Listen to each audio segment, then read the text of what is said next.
સજ્જન વ્યક્તિ ક્યારેય પણ પોતે પોતાનું નામ બોલતો નથી. આપણે ત્યાં તો કીધું કે અમુક લોકોના નામ ન બોલાય.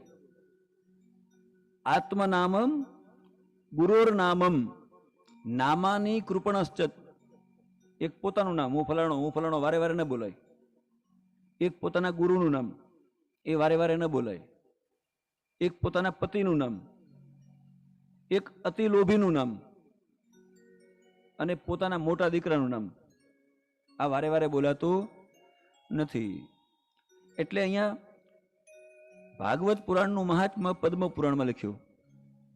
6 અધ્યાયમાં છે. કેટલા? 6 અધ્યાય. શું કામ? ભગવાન ષડ ઐશ્વર્ય સંપૂર્ણ છે. કેટલા ઐશ્વર્ય? 6 સંપૂર્ણ ઐશ્વર્ય ભગવાનમાં છે. એ એક એક ઐશ્વર્યનું મહત્વ બતાવવા માટે.